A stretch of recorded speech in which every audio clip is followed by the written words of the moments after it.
Hello everyone, फिर से स्वागत है आपका पीवाईक्यू सीरीज में। इस सीरीज में हम 1979 से 2025 तक के क्वेश्चन कवर करेंगे। ये इंडियन इकोनॉमी की पीवाईक्यू की सीरीज है और सारे क्वेश्चंस को 5 यूनिट्स में डिवाइड किया है और हम ऑलरेडी यहाँ पर टर्शरी सेक्टर, एग्रीकल्चर ये यूनिट कर चुके हैं। इस समय हम structure end of Indian economy and demographic इस यूनिट में है। इस यूनिट में मैं ऑलरेडी 9 वीडियो कर चुका हूं। अगर आपने वो वीडियो नहीं देखे हैं तो आप इस वीडियो की प्लेलिस्ट में जाकर वो वीडियो देख सकते हैं। तो let's start with the next question. Okay, so the first question is, this is a question from 2013 का क्वेश्चन है ये। सबसे पहले क्वेश्चन पढ़ते हैं, which of the following constitute capital account? Capital account में इनमें से कौन से कैपिटल अकाउंट के पार्ट है?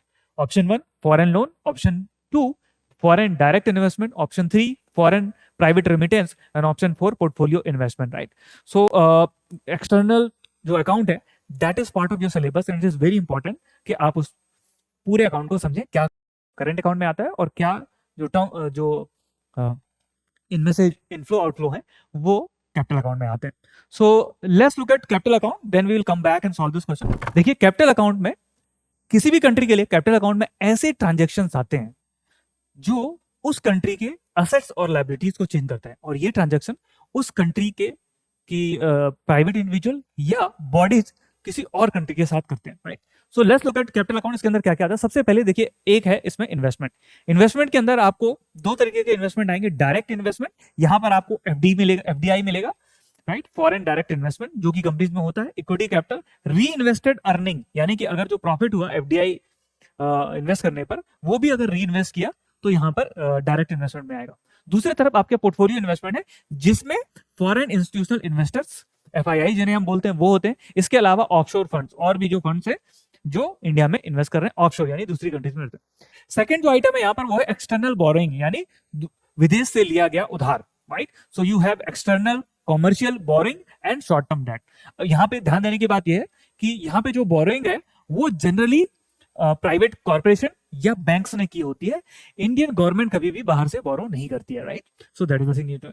Then you have external assistant, for example government aid, inter government multilateral and bilateral loans, these are also loans and these need to be repaid. Right, so this is your capital account. Now let's also quickly have a look at the current account. current account में ऐसे transaction आते हैं जो किसी भी country के लिए asset या लायबिलिटीज में चेंज नहीं करते हैं और इसमें ट्रांजैक्शन आपको मिलेंगे जो trade of goods and services से related. Right, so let's look at सबसे पहला आइटम यहाँ पे ट्रेड इन गुड्स, जहां पर आपको मिलेगा एक्सपोर्ट है, that is your inflow. Right, then you have import of goods, और अगर इन दोनों के बीच में बैलेंस नहीं है then you have an imbalance, और अगर इंपोर्ट ज्यादा है जैसा कि इंडिया के केस में अभी तक रहा है then you have a trade deficit. Right, then you have trade in services etcetera. तो ट्रेड इन सर्विसेज में let's see net factor income from abroad. Right, so this is the net income from compensation of employee which are based in overseas territory, यानी कोई Indian अगर किसी दूसरे country में काम करता है तो उनका जो कंपनसेशन हो वो यहाँ पर आएगा। इसके अलावा नेट इन्वेस्टमेंट इनकम ये भी यहाँ पर आएगा। Right, then you have net non factor income which include shipping, banking, insurance, tourism, software services. Right, India software services का एक बड़ा एक्सपोर्टर है और अगर उससे एक्सपोर्ट से जो अर्निंग होती है वो यहाँ पर अकाउंट करती है। Last you have transfer payment, यानी कि यहाँ पर गिफ्ट एसेट्रल रेमिटेंस लिखा हुआ है, जो इंडियंस फॉरेन में काम करते हैं और वो इंडिया में रेमिटेंस भेजते हैं, that is your transfer payment. Right, so now we have seen कि करंट अकाउंट में क्या आता है, कैपिटल अकाउंट में क्या आता है। चलिए अब इस क्वेश्चन को अटेम्प्ट करते हैं। तो फॉरेन लोन्स, जैसा कि मैंने आपको बताया था, this is part of capital account because आज अगर ये इनफ्लो हुआ है तो कल ये आउटफ्लो भी होगा। So that is the reason you have part of your capital account. Then you have foreign direct investment. जो फॉरेन डायरेक्ट इन्वेस्टमेंट है दैट इज, जैसा कि मैंने बताया था, these are also part of your capital account. So this is also correct. Then you have private remittances, ये हमने देखा था ये करंट अकाउंट में आता है क्योंकि इसका बाद में कोई आउटफ्लो नहीं होगा। So this we can reject here. Then you have portfolio investment, यानी कि FII. Right, these are also today अगर इनफ्लो हुआ है तो बाद में ये आउटफ्लो होगा। so this is also part of your capital account. Right, so you need an option जिसमें 1, 2 and 4 है। तो यहां पर अगर हम देखेंगे 1, 2 and 4, B is your correct option. Right, so this was the question. Now let's look at this question. 2013 का question है, in the context of Indian economy open market operation refers to। तो क्वेश्चन पूछा गया open market operation किस इनमें से किस option से रेफर करता है। राइट, तो let's look eight open market operation. देखिए, ओपन मार्केट ऑपरेशन का मतलब होता है जब सेंट्रल बैंक यानी कि आरबीआई इंडिया के केस में। अगर आप दिल्ली जैसे शहर में बजट में आईएएस की तैयारी करना चाहते हैं तो इस वीडियो को एंड तक जरूर देखें। ये है बनो आईएएस। इसको रन करने वाले हैं UPSC qualified ex civil servant and Jamia RC alumni. यहाँ की फैकल्टी को ना केवल यूपीएससी एग्जाम का एक्सपीरियंस है बल्कि पढ़ाने का भी सालों का एक्सपीरियंस है। ये एक्सपर्ट फैकल्टी हर टॉपिक को अच्छे से एक्सप्लेन करते हैं, उसके बाद हर टॉपिक को डिक्टेट करते हैं ताकि आपके पास अपने खुद के हैंड रिटन नोट्स हो। साथ ही क्लास में प्रीलिम्स और मेंस के प्रीवियस ईयर क्वेश्चन को सॉल्व किया जाता है और डिस्कस भी किया जाता है। यहाँ पे आपको सिविल सर्वेंट्स जैसे कि आईएएस, आईआरएस और एक्स सिविल सर्वेंट्स साथ के साथ जामिया आरसी के एलुमनाइज आपको पर्सनल मेंटरशिप देते हैं। डेली आंसर राइटिंग जो कि सारे टॉपर्स रिकमेंड करते हैं, इस पर यहाँ पे बहुत फोकस किया जाता है जो कि बाकी कोचिंग्स में नहीं होता है। इसके साथ ही आपको मिलती है प्रीलिम्स और मेंस की टेस्ट सीरीज जो आपको एग्जाम के लिए रेडी करती है। यहाँ के अगर हाईलाइट्स की बात करें तो स्मॉल बैच साइजेस जिसमें 60 स्टूडेंट्स होते हैं और जीएस कोर्स के साथ आपको एसए और सीसाइट की क्लासेस भी होती है जिसके लिए आपको अलग से पे करने की जरूरत नहीं है। और ये लोकेटेड है सुखदेव विहार मेट्रो स्टेशन के बिल्कुल सामने। तो देर किस बात की, आज ही स्टार्ट करें और अपने यूपीएससी के सपने को साकार करें। थैंक यू फॉर वॉचिंग बनो आईएएस।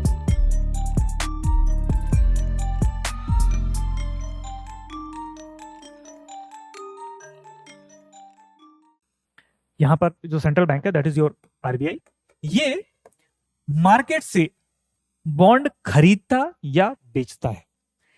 पहला ऑप्शन हो सकता है इट बाइज बॉन्ड और रिटर्न में बॉन्ड अगर ये खरीदेंगे राइट तो यहां पे ये कैश गवर्नमेंट जो सिक्योरिटीज है राइट, इट बाइज बॉन्ड तो गवर्नमेंट सिक्योरिटीज ये अपने पास लेते हैं, इसके बदले में बैंकिंग सिस्टम यानी जो इंडिविजुअल बैंक्स इन्हें बेच रहा है उन्हें वो कैश देंगे राइट। तो that cash to aids to the liquidity of the banking system right, that is the thing. और ये कब किया जाता है, जब कंट्री की इकोनॉमिक ग्रोथ को रिवाइव करना है। तो यहाँ पे कोशिश होती है कि मार्केट में लिक्विडिटी मनी सप्लाई को बढ़ाया जाए। जब मनी सप्लाई बढ़ेगी तो इंटरेस्ट रेट कम होगा और जब इंटरेस्ट रेट कम होगी तो जो कंट्री में कंजम्पशन है और इन्वेस्टमेंट है वो ग्रो करेगा right. So that is the thing. For example, right now we are in expansionary monetary phase, or if you remember, somewhere around January, February, March, RBI has bought large amount of bond from the banking system. तो यहाँ पे open market operation उन्होंने किया था, right? So that is the thing. This happens when you want to economic growth, revive economic growth. The other, counter operation is open market operation that RBI cannot do. It can sell government securities to the banking system. जब वो banking system में security cell करेंगे, government bond cell करेंगे, उनके बदले में उन्हें cash मिलेगा। इस तरीके से क्या होगा, जो बैंकिंग सिस्टम है वहां पर मनी सप्लाई यानी कि लिक्विडिटी कम होगी और जब ये कम होगी तो इंटरेस्ट रेट बढ़ जाएंगे और इंटरेस्ट रेट बढ़ने से जो लोग लोन लेकर कंजम्पशन करते हैं जैसे कि हाउसेस का, कार का, या कॉर्पोरेट जो लोन लेकर नई फैक्ट्रीज सेटअप करते हैं इन्वेस्टमेंट के लिए, वो कम हो जाएगा। जब ऐसा कम होगा तो इकोनॉमिक ग्रोथ तो स्लो होगी ही, लेकिन यहां पर ऑब्जेक्टिव होता है इन्फ्लेशन को कंट्रोल करना। अगर इन्फ्लेशन काफी हाई चल रही है उस समय पर ये ऑपरेशन किया जाता है जहां पर जो आरबीआई है वो बॉन्ड्स को सेल करता है और बैंकिंग सिस्टम से लिक्विडिटी को सक करता है। तो this both of them are part of open market operation. दोनों को ही ओपन मार्केट ऑपरेशन किया जाता है। हालांकि एक टाइम पर एक ही होगा, या तो इंटरेस्ट हमें ग्रोथ बढ़ानी है तो बॉन्ड खरीदे जाएंगे और या तो हमें इन्फ्लेशन को कंट्रोल करना है इसलिए बॉन्ड बेचे जाएंगे। तो I hope this is clear. Now we can easily attempt this question that open market operation refers to borrowing by scheduled commercial bank from RBI. No, this is actually your borrowing by scheduled commercial from bank. This is actually repo repurchase operation, right? So this is lending by commercial bank to the industry and trade. No, this is normal banking. You can reject that. Purchase and sale of government securities by RBI. जैसा कि हमने देखा ये सही option है and none of the since this is an option, so this is also eliminated. तो 2013 का question था। यहाँ पर हमने देखा कैसे ओपन मार्केट ऑपरेशन का यूज किया जाता है आरबीआई के द्वारा टू रिवाइव इकोनॉमिक ग्रोथ और to control inflation. Let's attempt this question. I do not expect it. Just quickly go through it. The main objective of 12th 5-year plan is, उस समय पर question आया था, तो A is inclusive growth and poverty. So let's just look at the option. The 12th 5-year plan aimed at faster, sustainable and more inclusive growth. तो यहाँ पर correct option आपका ए था, राइट? तो I don't expect this kind of question to be repeated now because we don't have a plan any more, right? Now let's look at this question. The term marginal standing facility rate and net demand and time liabilities sometimes appearing in news are used in relation to, right? तो यहां पर पूछा गया ये दोनों term इनमें से किससे रिलेटेड है? A banking operation, B communication networking, C military strategies and D demand of agriculture product.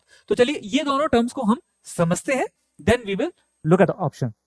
So marginal standing facility जो है, this is a facility provided by RBI. तो आरबीआई बैंक्स को यह फैसिलिटी देता है कि अगर बैंक्स के पास शॉर्टेज ऑफ मनी है, right, then they can use repurchase operation. लेकिन कई बार शॉर्टेज इतनी हो सकती है कि जो रीपर्चेज ऑब्लिगेशन यानी कि रेपो ऑपरेशन की लिमिट होती है, जैसे हम लिक्विडिटी एडजस्टमेंट फैसिलिटी भी कहते हैं, वो भी खत्म हो जाती है and they need more money. In that case, in that case, the banks can borrow from RBI through this marginal standing facility. और यहां पर भी जैसा कि रीपर्चेज रेपो ऑपरेशन में होता है, बैंक्स को गवर्नमेंट सिक्योरिटीज देनी होती है आरबीआई को। अगर बोरो करना है तो गवर्नमेंट सिक्योरिटीज आरबीआई को देनी होगी। साथ ही क्योंकि बैंक ने अपनी लिक्विडिटी एडजस्टमेंट फैसिलिटी या रेपो ऑपरेशन की लिमिट को एग्जॉस्ट कर दिया है और वो उससे भी ज्यादा बोरो करना चाहती है, इसलिए जो इंटरेस्ट रेट होती है that is also higher than repo rate. तो रेपो रेट से भी हायर होती है। अब कॉस्ट भी ज्यादा है, इसलिए आप समझ सकते हैं ये एक्सेप्शनल सर्कमस्टेंसेस में ही यूज की जाती है।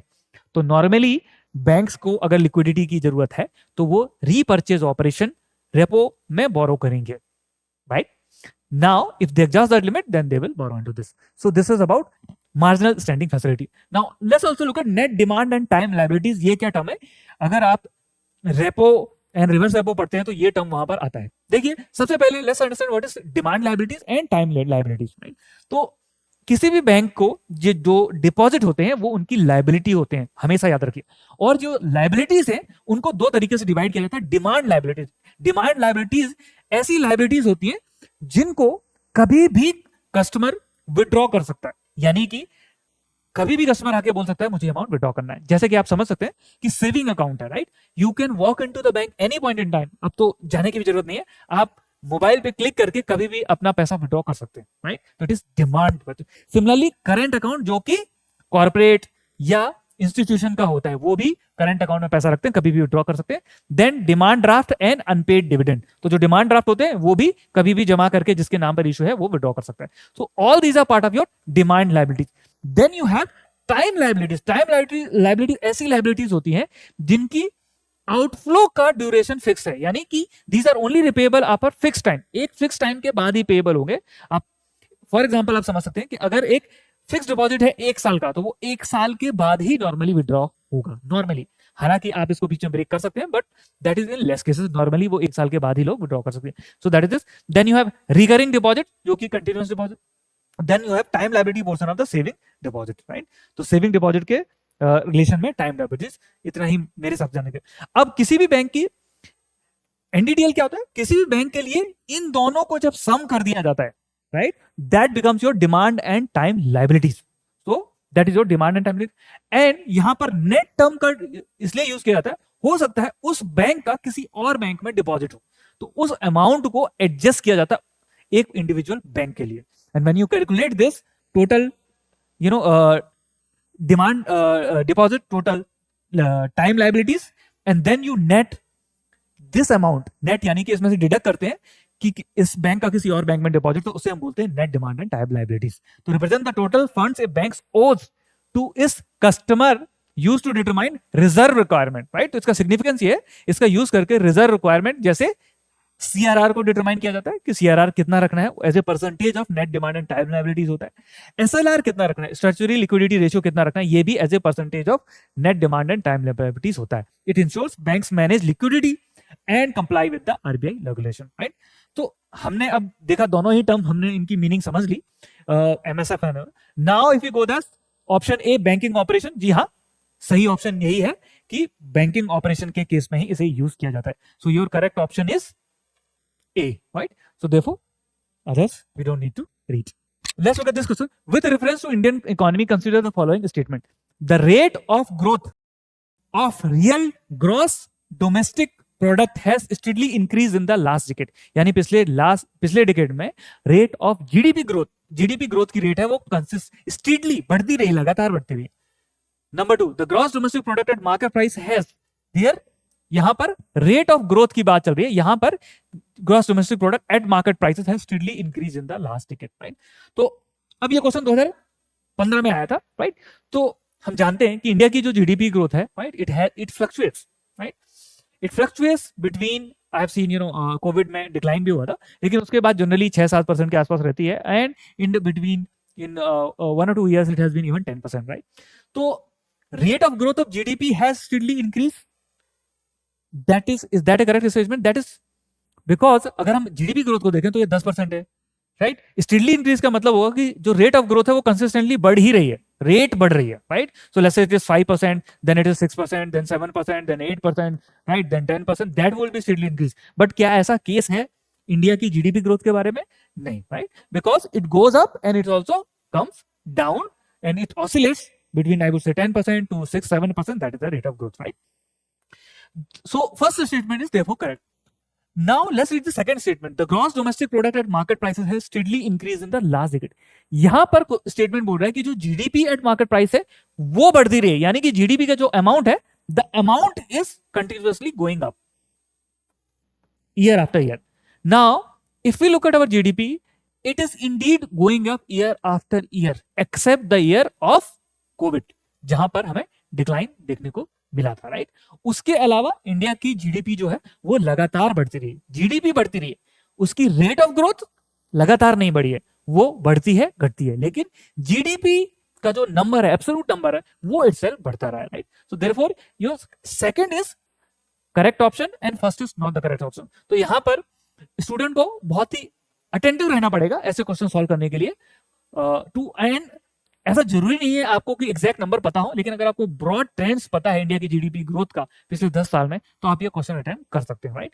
तो आई वुड वांट, ये आपका, मैं चाहूंगा कि आप जो पिछले 10 सालों की जीडीपी ग्रोथ है उसके परसेंटेज ग्रोथ को देखें, साथ ही जो एब्सोल्यूट अमाउंट है उसको भी देखें, ताकि इस तरीके के क्वेश्चन अगर 2026 में रिपीट होते हैं तो आप उसे अटेम्प्ट कर पाए. Let's look at this question from 2018. Which one of the following links all the ATM in India? तो इंडिया में जो ATMs है उनको लिंक कौन करता है, राइट. तो you have Indian banking association, national security depository limited, national Payment corporation India, reserve Bank of India. Now if you know, Indian banking association जो है ये बैंक्स का एसोसिएशन है, नाम से ही पता चलता है, right. However it does not operate the payment in India, right? So it is only an association, it does not operate the payment and it will not link the ATM, right? Now national security depository limited, ये जो है ये एक depository है जो capital market में काम करती है, बैंकिंग में नहीं, राइट. तो आप इसे वैसे ही रिजेक्ट कर सकते थे. ये एनएसडीएल है, ये रिकॉर्ड कीपर है, शेयर जो होते हैं उनका रिकॉर्ड रखती है, राइट. तो this works in capital market and not in banking, तो आप इसको एलिमिनेट कर सकते थे. Now Reserve Bank of India we know does not operate payment bank etcetera, it is a regulator. Now regulator will not operate, right, will not start doing the things. उसके लिए तो banks हैं, institution है, वो है. Regulator का काम तो रेगुलेट करना, मेक श्योर करना कि जो प्लेयर्स हैं, इंस्टीट्यूशन है, वो ढंग से काम कर रहे हैं. तो इस तरीके से आप आरबीआई को भी रिजेक्ट कर सकते थे. और लास्ट में आपको पता है national Payment Corporation of India, ATM payment से रिलेटेड है. अगर आपको नहीं भी पता है तो भी आप इसको एक गेस लेके मार्क कर सकते हैं, right. So that was about attempting the question, that was about how आप इसको अटेम्प्ट कर सकते थे अगर आपको नहीं भी पता था. बट मोस्टली एस्पिरेंट को पता होता है कि जो एनपीसीआई है वही पेमेंट को ऑपरेट करता है, राइट. तो 2009 के पहले जो यहाँ पर एक इंफॉर्मेशन है, IDRBT है, ये लिंकेज प्रोवाइड करता था, राइट. उसके बाद जो National Payment Corporation of India, that serves as a umbrella organisation to for operating payment and settlement systems in India. ये 2008 में बना था आरबीआई के द्वारा, राइट. और इंडियन बैंकिंग एसोसिएशन है, उन्होंने इसको सेटअप किया था. It is A not for profit entity, right. That is what it operates many payment. और आज मैं आपको जो भी पेमेंट सिस्टम ये ऑपरेट करते हैं वो बताने वाला हूं. तो सबसे यहाँ पर पूरी लिस्ट है. यूपीआई जैसा कि आप ज्यादातर लोग यूज करते हैं, ये आपको पता ही होगा, यूपीआई ऑपरेट करते हैं, NPCI. Then you have RuPay card, जो है ये इंडिया का ओन कार्ड सिस्टम है जिसे एनपीसीआई ऑपरेट करता है। देन यू हैव आईएमपीएस, आप लोगों ने यूज किया गया होगा आईएमपीएस को, ये इमीडिएट पेमेंट होता है। Then you have National Financial Switch, right? ATM network for interbank cash withdrawal and fund transfer. ये. Then you have NACH, National Authorized Clearing House. Then you have Aadhaar Enabled Payment System, जो कि use किया जाता है ration etcetera में, right, fertiliser में भी। Then you have Bharat bill payment system, जो भी आप इलेक्ट्रिसिटी का पेमेंट वगैरह करते हैं कई बार, इसी के थ्रू होता है। देन यू हैव भीम, Bharat interface for money, UPI based mobile app है। So right, so this is also, but this is an app like your Paytm, PhonePe, etc. Then you have FASTag, NETC. Then you have e-rupee, right? ये contactless digital voucher system जो कि launch हुआ था सबसे last में। Then you have check truncation system, right? तो ये digital check clear करने का है।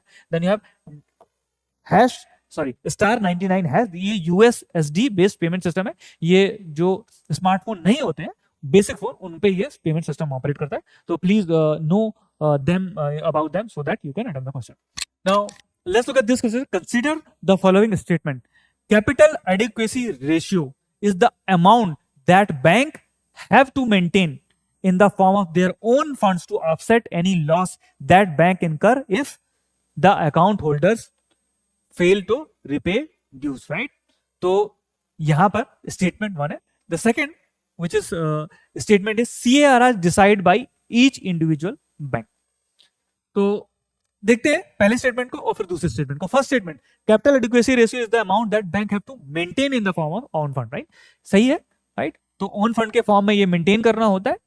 ओन फंड का मतलब यहां पर क्या है? यहां पर ओन फंड का मतलब है शेयर होल्डर का जो फंड है, यानी अगर जब बैंक स्टार्ट होती तो उसमें शेयर होल्डर कुछ पैसा रखते हैं, राइट? जैसे एचडीएफसी बैंक है तो उसके जो इन्वेस्टर्स हैं उन्होंने कुछ पैसा रखा होगा, स्टेट बैंक ऑफ इंडिया तो वहां पर गवर्नमेंट ने कुछ पैसा इन्वेस्ट किया होगा, that is your own fund, right? ये क्यों किया जाता है? क्योंकि अगर कोई लॉस होता है, और यहां पर कब लॉस होता है? जब account holder fail to repay. अब यहां पे थोड़ा सा कंफ्यूजन हो सकता है आपको कि ये account holder fails to repay. देखिए, अकाउंट होल्डर का मतलब है जो लोन लेने वाला है, क्योंकि लोन लेने वाले व्यक्ति का भी वैसे अकाउंट होता है बैंक में, राइट? उसमें ही तो लोन मिलता है आपको, राइट? तो हम इस तरीके से टेक्निकली ये स्टेटमेंट सही था। और अगर लोन दिया है तो वो लोन होल्डर ही होगा, सेविंग अकाउंट डिपॉजिट करने वाला, डिपॉजिट वाला तो लाइबिलिटीज होती नहीं है, राइट? तो दैट इज तो bank, that is the banks liability. तो अगर कोई लॉस होता है और लोन अकाउंट होल्डर फेल कर देता है उस पैसे को देना, उस लॉस को कवर करना है, इसीलिए कैपिटल एडिक्वेसी रेशियो मेंटेन किया जाता है, that is the thing, right? So first statement is correct. Now अब अगर ये ऐसा रेशियो है जो बैंक को कितना पैसा रखना है, उसके शेयर होल्डर को कितना पैसा रखना है, वो डिटरमाइन करता है, तो आप सेकंड स्टेटमेंट पढ़ेंगे वो आपको इलॉजिकल लगेगा। It is decided by each individual bank. अगर एक बैंक खुद डिसाइड करेगा कितनी कैपिटल रखना है तो वो कम से कम ही रखेगा। वो बोलेगा मैं तो सिर्फ 100 रुपए का डिपॉजिट है तो मैं 1 रुपए ही रखता हूँ, राइट? तो हम, और फिर दूसरा बैंक बोलेगा मैंने तो ज्यादा रखा है, मैंने 10% रखा है, इसने 1% रखा है, राइट? इसने 5% रखा है। तो कोई पूरी कोई वो नहीं होगा, कुछ स्टैंडर्ड नहीं होगा पूरी बैंक्स के बीच में, सबका अलग अलग जितना मन होगा उतना रखेंगे, राइट? तो इसलिए बैंक्स को तो ये नंबर डिटरमाइन करने नहीं दे सकते, right? So therefore this statement is anyway illogical, भले ही आपने कैपिटल एडिक्वेसी रेशियो का कॉन्सेप्ट पढ़ा हो या ना पढ़ा हो। हालांकि आई एम श्योर आपने ये कॉन्सेप्ट पढ़ा होगा, राइट? तो this is about capital adequacy ratio. तो यहां पर ऑप्शन ए सही ऑप्शन है। Let's look eight let's look eight CAR in detail. तो सीएआर इज डिसाइडेड बाय, जो बेसल कमेटी है वो डिसाइड करते हैं सीएआर ग्लोबल लेवल पे। देन इंडिया में आरबीआई डिसाइड करता है, राइट, कि इंडिया की बैंक्स के लिए कैपिटल एडिक्वेसी रेशियो क्या होगा, और जितना मिनिमम सीएआर रेशियो डिटरमाइन करते हैं उतना मिनिमम कैपिटल हर बैंक को रखना होता है। हालांकि उन्हें ये फ्रीडम है, वो उससे ज्यादा भी रख सकते हैं, but that is the minimum is determined by Reserve Bank of India which is regulator of banking system, right? Now let's look at this ratio also, capital adequacy ratio. इसको हम capital to risk based asset ratio के perspective में भी देखते हैं। और यहां पर जो कैपिटल है divide by your capital risk based asset होता है, that gives you CAR. Now this ratio, let's look at this ratio used to protect depositor and promote the stability and efficiency of financial system around the world, right? क्योंकि अगर सोचिए, अगर आपको ये surety नहीं है कि आपका डिपॉजिट सेव है तो आप बैंक में पैसा नहीं रखेंगे, और अगर आप बैंक में पैसा नहीं रखेंगे तो बैंक्स किसी को लैंड नहीं करेगा, लोन नहीं दे पाएगा, और अगर लोन नहीं दे पाएंगे तो इन्वेस्टमेंट इकोनॉमी में नहीं होगा और कंट्री की जीडीपी ग्रोथ नहीं होगी. सो that is about capital adequacy ratio. यहां पर अगर आपको सीआर के बारे में पता था, आप इजीली स्टेटमेंट बी को एलिमिनेट कर सकते थे और ऑप्शन ए करेक्ट आंसर निकाल सकते थे. अगला क्वेश्चन देखते हैं. Consider the following statement. Statement number 1. The Fiscal Responsibility and Budget Management FRBM Review Committee report has recommended a debt to GDP ratio of 60% for general combined government by 2023, comprising 40% for the central government and 20% for the state government. तो यहाँ पर FRBM Review Committee ने recommend किया था कि country का जो total debt to GDP ratio वो 60% हो और 40% सेंटर का हो इसमें से और 20% स्टेट का हो. Right. So that is your first statement. Let's read statement number 2. The central government has domestic liabilities of 21% of GDP as compared to that of 49% of GDP of the state government. तो यहाँ पे बोला जा रहा है कि जो centre की लाइबिलिटी है 20% ऑफ जीडीपी है और स्टेट की लाइबिलिटी 49% ऑफ जीडीपी की है. ये इनकी डोमेस्टिक लाइबिलिटीज यानी कि डोमेस्टिक डेट है. स्टेटमेंट 3 पढ़ते हैं. As per Constitution of India, it is mandatory for a state to take central government consent for raising any loan if the former owes any outstanding liability to the latter. Right? Which of the following statement are correct? तो यहां पर हमें correct ही देखना है. It is important to look at. कई बार incorrect भी पूछा जाता है. Start with statement number 3. हमें पता है कि ये पॉलिटी में हम पढ़ते हैं कि अगर स्टेट ने सेंटर से कोई लोन लिया है तो अगर वो और लोन लेना चाहता है तो सेंटर से परमिशन लेनी पड़ेगी. राइट. तो this is we know that statement number 3 is correct. Right. Okay. Now first and second के बारे में let's look at detail about this FRBM review committee. देखिए जो FRBM review committee है इसे हम NK सिंह कमेटी के नाम से भी जानते हैं. तो ये 2016 में सेटअप की गई थी और to review and recommend changes to the FRBM act. इसने प्रपोज किया था debt to GDP ratio of 40% for the centre and 20% for the state aiming for combine of 60%. तो वहां पर जो ऑप्शन ए था, ऑप्शन 1 था, that was correct. Right. Because यही रिकमेंड किया था उन्होंने. सही. अब सेकंड के बारे में हम जानते हैं. देखिए सेकंड के बारे में पहला तो उसमें कुछ परसेंटेज दिए गए और आपको यह समझना होगा कि यूपीएससी जब भी ऐसे परसेंटेज देता है तो ज्यादातर केसेस में वो गलत होते हैं. Right. So that is the thing. अगर आपको वो नंबर्स नहीं पता थे तो आप उसको एक लॉजिकल गेस करके अटेम्प्ट कर सकते थे. लेकिन मेरा बोलना है कि आपको ये नंबर्स पता होने चाहिए. इस साल के भी डेट टू जीडीपी रेशियो है वो मैं आपको बताता हूं. Central government debt to GDP ratio this year in March was somewhere around 57%, तो ये नंबर आपको पता. एंड स्टेट गवर्नमेंट का डेट कितना है 29% in the same period. Right. तो इस तरीके से अभी के टर्म में भी वो स्टेटमेंट गलत था. Right. So this is about this. तो इस तरीके से हमने देखा कि जो स्टेटमेंट नंबर 1 है वो सही है. राइट. क्योंकि एनके सिंह कमेटी ने यही रिकमेंड किया था.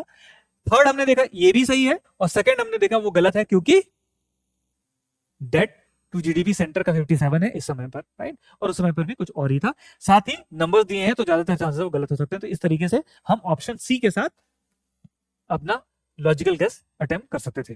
सो ये रहा 2018 का क्वेश्चन. अगला क्वेश्चन देखते हैं. Consider the following item. Right. तो इसमें से हमें आइटम देखने और उनमें बताना है which of the following are exempted under GST. Right. तो वो कौन से आइटम एग्जेम्प्टेड है. Number 1 cereal grains hulled. Right. Hulled का मतलब उनके ऊपर जो हार्ड कोटिंग होती है उसको हटा दिया गया. Option statement 2 which is chicken grain eggs cooked. Chicken eggs जो है उनको कुक कर दिया गया. Option 3 fish processed and canned. Right. तो प्रोसेस्ड है साथ में कैंड है. For newspaper containing advertising material. अब ये क्वेश्चन आपको बताता है कि यूपीएससी कई बार कितनी डिटेल में जाकर क्वेश्चन पूछता है. राइट. तो इसीलिए कौन से आइटम जीएसटी में है या नहीं है ये आपको देखने ही होंगे. इन आइटम के केस में बताऊंगा जो सीरियल ग्रेन्स हल्टेड है वो जीएसटी के अंदर नहीं आते. चिकन एग्स कुक्ड और boiled both of them are not part of GST. ये भी जीएसटी से एग्जेम्प्टेड है. Right. Then you have fish processed in can. इस पर जीएसटी जरूर लगता है. अगर आपने कभी परचेज किया है कैंड फिश को तो यू विल नो दैट इस पर लगता है. Then you have newspaper containing advertising material. यहां पर मैं आपको एक डिटेल बताना चाहूंगा. देखिए जो न्यूज़पेपर होते हैं वो अपनी एडवर्टाइजिंग बेचते हैं. जब वो एडवर्टाइजिंग बेचते हैं, फॉर एग्जांपल न्यूज़पेपर किसी जैसे कार कंपनी को, मोटरसाइकिल कंपनी को अपनी एडवर्टाइजिंग की स्पेस बेच रहे हैं और उसका खर्चा है से 10 लाख रुपए, तो उस 10 लाख पर जीएसटी लगेगा। यानी न्यूज़पेपर अगर एडवर्टाइजिंग बेचता है अपने एडवर्टाइजर को तो उस पर जीएसटी लगता है। लेकिन जब आप और मैं रीडर सब्सक्राइबर न्यूज़पेपर खरीदते हैं, अगर आप दिल्ली जैसे शहर में बजट में आईएएस की तैयारी करना चाहते हैं तो इस वीडियो को एंड तक जरूर देखना। ये है बनो आईएएस। इसको रन करने वाले हैं UPSC qualified ex civil servant and Jamia RCA alumni. यहाँ की फैकल्टी को ना केवल यूपीएससी एग्जाम का एक्सपीरियंस है बल्कि पढ़ाने का भी सालों का एक्सपीरियंस है। ये एक्सपर्ट फैकल्टी हर टॉपिक को अच्छे से एक्सप्लेन करते हैं, उसके बाद हर टॉपिक को डिक्टेट करते हैं ताकि आपके पास अपने खुद के हैंड रिटन नोट्स हो। साथ ही क्लास में प्रीलिम्स और मेंस के प्रीवियस ईयर क्वेश्चन को सॉल्व किया जाता है और डिस्कस भी किया जाता है। यहाँ पे आपको सिविल सर्वेंट्स जैसे कि आईएएस, आईआरएस और एक्स सिविल सर्वेंट्स साथ के साथ जामिया आरसी के एलुमनाई आपको पर्सनल मेंटरशिप देते हैं। डेली आंसर राइटिंग जो कि सारे टॉपर्स रिकमेंड करते हैं, इस पर यहाँ पे बहुत फोकस किया जाता है जो कि बाकी कोचिंग्स में नहीं होता है। इसके साथ ही आपको मिलती है प्रीलिम्स और मेंस की टेस्ट सीरीज जो आपको एग्जाम के लिए रेडी करती है। यहाँ के अगर हाईलाइट्स की बात करें तो स्मॉल बैच साइजेस जिसमें 60 स्टूडेंट्स होते हैं और जीएस कोर्स के साथ आपको ऐसे और सीसाइड की क्लासेस भी होती है जिसके लिए आपको अलग से पे करने की जरूरत नहीं है। और ये लोकेटेड है सुखदेव विहार मेट्रो स्टेशन के बिल्कुल सामने। तो देर किस बात की, आज ही स्टार्ट करें और अपने यूपीएससी के सपने को साकार करें। थैंक यू फॉर वॉचिंग बनो आईएएस।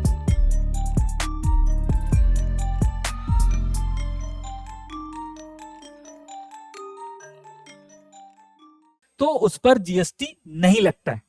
तो दिस इज द थिंग। तो न्यूज़पेपर कंटेनिंग एडवर्टाइजिंग मटेरियल, उस पर जीएसटी नहीं लगता है, वो जीएसटी के बाहर है। लेकिन एडवर्टाइजिंग एज सच, एडवर्टाइजिंग के ऊपर जीएसटी लगता है, वो अलग बात है। तो यहां पर न्यूज़पेपर के बाहर है, तो इस तरीके से हम देखेंगे 1, 2 and 4 आर आउटसाइड। तो your correct option is C.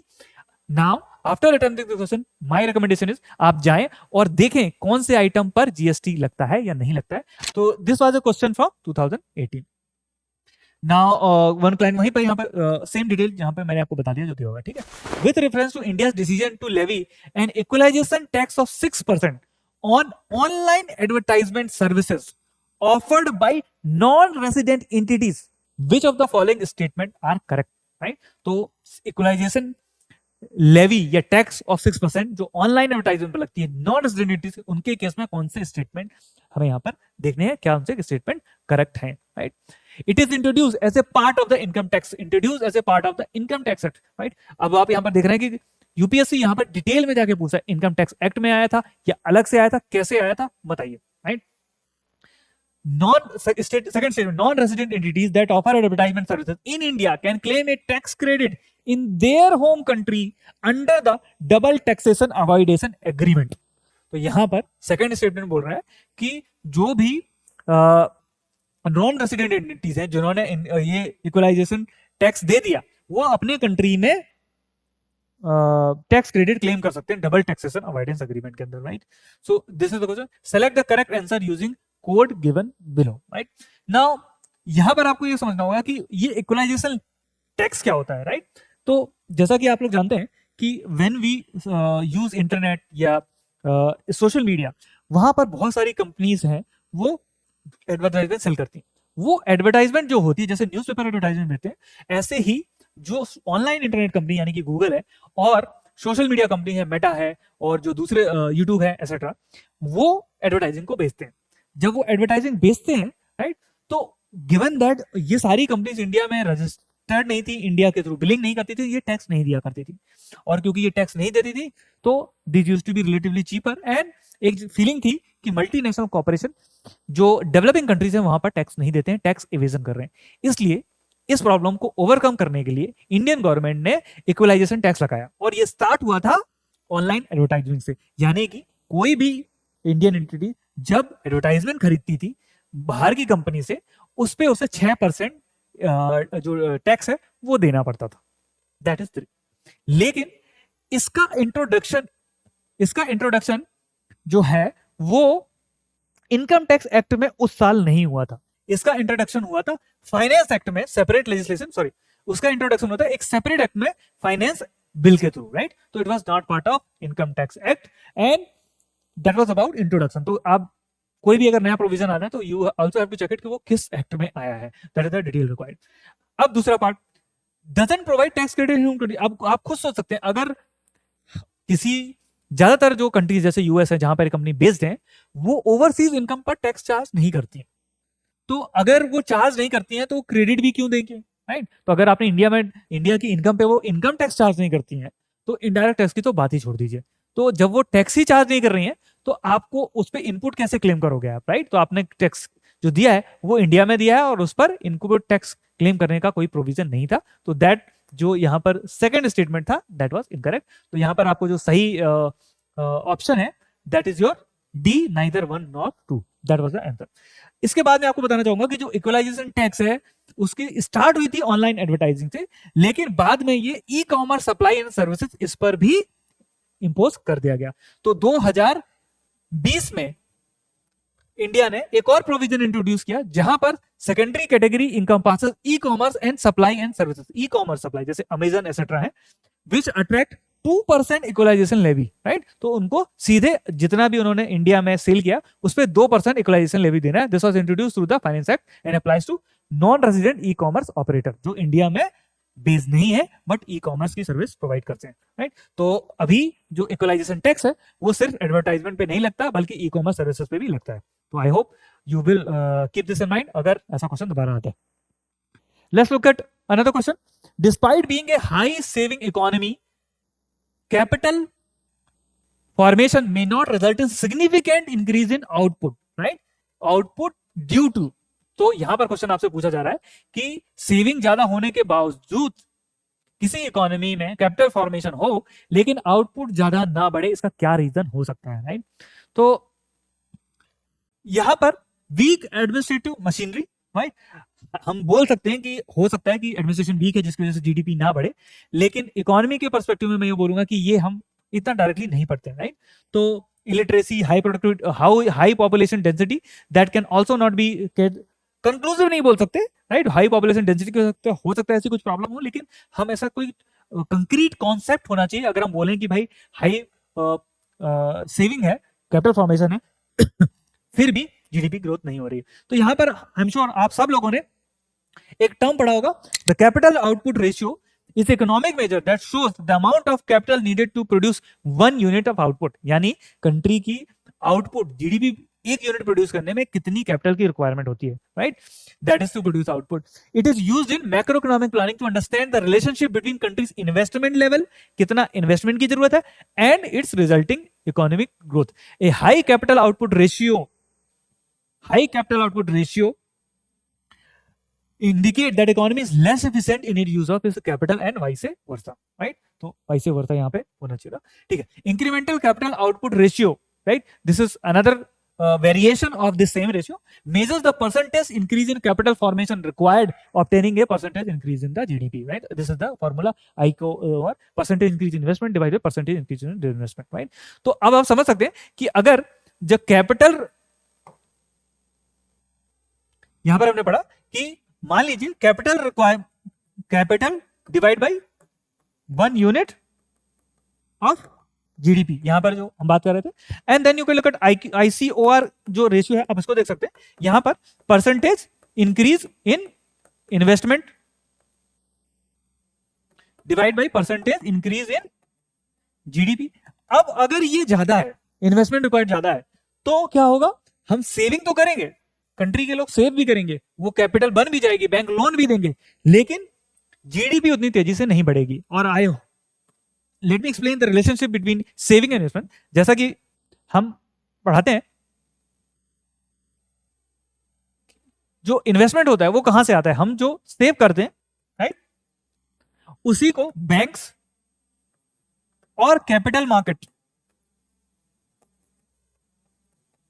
Mobilise करते हैं, यानी हम सबसे एग्रीगेट करते हैं और इसको जो कॉर्पोरेशन हैं उनको देते हैं, और ये कॉर्पोरेशन है इसको लेकर इन्वेस्ट करते हैं, इसको इन्वेस्ट करते हैं। तो this is how saving moves into investment, right? Therefore your saving is generally equal to investment in close economy. Open economy में आपका इन्वेस्टमेंट ज्यादा हो सकता है, बिकॉज हो सकता है फॉर एफडीआई, एफआईआई और फॉरेन लोन लेके आप इन्वेस्टमेंट कर सकें, right? So that is your saving and investment. तो अगर आईसीओआर, जैसा कि मैंने बताया, आईसीओआर जो रेशियो है वो ज्यादा है, तो आपको ज्यादा कैपिटल की जरूरत होगी एक यूनिट जीडीपी बढ़ाने के लिए। इसीलिए इकोनॉमी कैपिटल फॉर्मेशन में not result in significant increase in output, right? तो यहां पर आप देख सकते हैं वीक एडमिनिस्ट्रेशन से कोई डायरेक्ट और कोई कॉन्सेप्ट नहीं है ऐसा जिससे हम बोल सके, हालांकि वो भी एक रीजन हो सकता है। Illiteracy, right? इलिटरेसी भी एक फार फेस्ट एक रीजन हो सकता है, बट हम इसको भी रिजेक्ट करेंगे।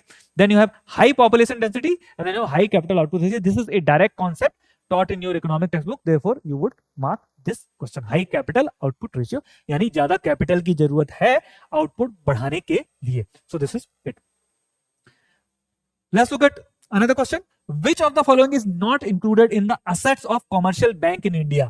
तो कॉमर्शियल बैंक्स जो हैं वो आपकी बैंकिंग यूनिट में along with RBI are important. You need to read them, right? तो इसमें से क्या है जो उसके एसेट का पार्ट नहीं होता? Number A advances, number B deposit, C investment and number D money at call and short notice. तो सबसे पहले चलिए हम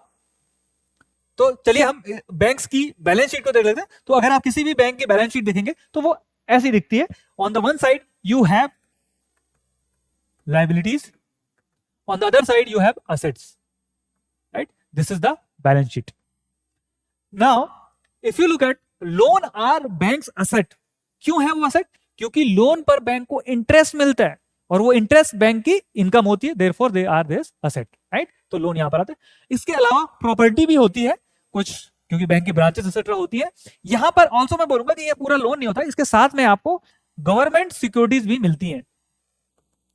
आप लोगों ने एसएलआर का कॉन्सेप्ट पढ़ा होगा, राइट? जो एसएलआर होता है, स्टैट्यूटरी लिक्विडिटी रेशियो, उसमें बैंक्स कुछ पोर्शन ऑफ डिपॉजिट रखते हैं गवर्नमेंट सिक्योरिटीज के फॉर्म में, उस पे भी उन्हें इंटरेस्ट मिलता है। Those are also asset of the bank, right?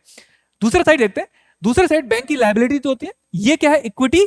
Equity यानी शेयर होल्डर ने जो पैसा लगाया, एसबीआई है तो गवर्नमेंट ने कुछ पैसा लगाया उसमें, उसको स्टार्ट करने के लिए, और उसमें जो प्रॉफिट होता है उसको ऐड करते रहते हैं, डिविडेंड से वो कम होता रहता है। ये इक्विटी, राइट? और जो कैपिटल एडिक्वेसी रेशियो कॉन्सेप्ट है वो इसी से रिलेटेड है, इक्विटी से, जैसा कि हमने देखा था। Then you have debt. Bank कुछ लोन भी लेते हैं, बॉन्ड इशू करते हैं, आप लोगों ने सुना होगा, right? This is also, some of it is also, अगर ये कभी नहीं मैच्योर होने वाला है, there are variation in this can also convert into capital, but this is also liabilities pay करना। Then you have deposits. ये डिपॉजिटर्स ने बैंक में जमा किए हैं, और इसमें टाइम डिपॉजिट है, इसमें सेविंग डिपॉजिट है, यानी कि इसमें current account, term deposit etcetera है, जो कि बैंक की लायबिलिटीज है। क्यों लायबिलिटीज है? क्योंकि बैंक को ये डिपॉजिट वापस भी करने हैं जब डिपॉजिटर मांग ले, और इस पे इंटरेस्ट भी देना है, right? So these are liability generate interest expense for the bank, और लोन जनरेट इंटरेस्ट इनकम। तो आई होप आप क्लियरली देख पा रहे हैं ये बैंक की बैलेंस शीट कैसी होती है। Please be clear with this, इससे क्लियर रहें, तब आपको एग्जामिनेशन में कोई क्वेश्चन आता है आप उसको अटेम्प्ट कर पाएंगे। तो अब इसको देखने के बाद हम यहाँ पर देखते हैं, चलिए अब क्वेश्चन को देखते हैं। तो यहाँ पे पूछा गया था कि not included in the asset of the bank के असेट में कौन से नहीं है, राइट? एडवांसेस हमने देखा, जिन्हें हम लोन भी कहते हैं, they are part of the asset of the bank, तो इसको हटा देते हैं। डिपॉजिट जो है, right, those are not asset, these are liabilities, तो यही होना चाहिए, बट फिर भी बाकी हम पढ़ लेते हैं। इन्वेस्टमेंट, जैसा कि मैंने आपको बताया था कि अगर वो गवर्नमेंट सिक्योरिटीज में कुछ इन्वेस्टमेंट है, राइट, तो वो भी बैंक्स के एसेट है, तो ये भी एलिमिनेट हो जाएगा। Money at call and short notice, right, तो ये भी बैंक ने कॉल एंड मनी मार्केट में इसको डिप्लॉय किया हुआ है, किसी और बैंक को दिया हुआ है, तो ये भी यहाँ पर एलिमिनेट हो जाएगा। योर ऑप्शन इज डी, क्योंकि डिपॉजिट है लायबिलिटी और ये असेट नहीं, ये ऑब्लिगेशन है। Okay, in the context of India, which of the following factors are contributors to reducing the risk of currency crisis, right? तो यहां पर क्वेश्चन पूछा गया कि इंडिया के कंटेक्स्ट में कौन से जो है currency risk of currency crisis को कम करते हैं, राइट? अब ये करेंसी क्राइसिस क्या होता है? करेंसी क्राइसिस होता है जब किसी कंट्रीज के पास अपने इंपोर्ट पर देने के लिए इनफ फॉरेन करेंसी नहीं है, यानी कि हम इंपोर्ट तो कर रहे हैं बट हमें उसका पेमेंट करने के लिए इनफ डॉलर्स या अगर कोई दूसरी करेंसी है वो नहीं है, राइट? ये तब होता है जब कंट्री के इंपोर्ट ज्यादा है और एक्सपोर्ट कम है। ऐसा इंडिया में 1991 में हुआ था, जिसके बाद एलपीजी रिफॉर्म किए गए थे, राइट? तो please read about LPG reform. अब हम इस क्वेश्चन को देखते हैं। अब अगर पेमेंट का क्राइसिस को कम करना है तो ऐसे जो कंट्रीब्यूटर होने चाहिए जो इंडिया में डॉलर्स लाते हैं, तो लेट्स लुक एट कौन कौन सी जो कंट्रीब्यूटर जो कौन कौन से स्टेटमेंट है 1 2 3 में जो इंडिया में डॉलर लेके आता है। The foreign currency earning of Indian IT sector, अब इंडियन आईटी सेक्टर जो फॉरेन में सर्विस प्रोवाइड करता है उसे तो फॉरेन करेंसी मिलेंगे, वो इंडिया में आएंगे, तो ये डॉलर इंडिया को करेंसी क्राइसिस के केस में पेमेंट के लिए अवेलेबल रहेंगे। तो yes, this does help. Increasing the government expenditure बढ़ाने से तो वेस्टेज खर्चा होगा, राइट, और इसका फॉरेक्स से ऐसा कोई डायरेक्ट रिलेशन है भी नहीं। ये भी हो सकता है कि अगर गवर्नमेंट ज्यादा खर्चा कर रही है तो बाहर से बोरो करना पड़ जाए, और वो करेंसी क्राइसिस में रिड्यूस तो नहीं करेगा रिस्क, वो करेंसी क्राइसिस में रिस्क को रिड्यूस तो नहीं करेगा, राइट, तो इसको हम एलिमिनेट कर देते हैं।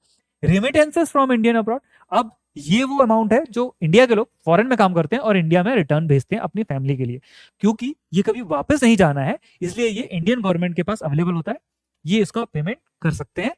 डॉलर का जो इनफ्लो होता है रेमिटेंस की वजह से, वो एक्सपोर्ट के पेमेंट के लिए, सॉरी, वो इंपोर्ट के पेमेंट के लिए यूज किया जा सकता है। तो दिस इज ऑल्सो करेक्ट। तो यहां पर first and third are the right option, इसलिए ऑप्शन बी जो है यहां पर करेक्ट ऑप्शन है। Now let's look at this question. Chairman of the public sector banks are selected by, कौन इनमें से कौन chairman of public sector bank को सेलेक्ट करता है? Bank Board Bureau, Reserve Bank of India, Union Ministry of Finance, management of concern bank. 2019 का question है, right. अब यहां पर मैं आपको बताना चाहूंगा कि जब ये क्वेश्चन आया था उस समय पर बैंक बोर्ड ब्यूरो जो है वो पब्लिक सेक्टर बैंक को जो चेयरमैन है और फुल टाइम डायरेक्टर है उनको अपॉइंट करता था। लेकिन जुलाई 2022 में bank Board bureau was declared incompetent authority bye Delhi high court. तो अब ये क्वेश्चन आता तो ये ऑप्शन होता ही नहीं, बट ये चेंज हो चुका है। तो मैं चाहूंगा कि अब ये अपॉइंटमेंट कौन करता है उसके बारे में हम डिटेल में देख लें। तो यहां पर एक नई बॉडी बनी है जिसका नाम है financial services institution bureau, FSIB, right. तो FSIB क्या है पहले तो ये देख लेते हैं। ये स्टैब्लिश हुई है under department of financial services, ministry of finance, through cabinet appointment, right. तो cabinet appointment committee resolution, right. तो कोई एक्ट नहीं पास हुआ है, right, but not a statutory body as it lacks parliamentary legislation. कोई statutory body ये नहीं है, तो ये बात याद रखना, इसका लिए कोई एक्ट नहीं बना है।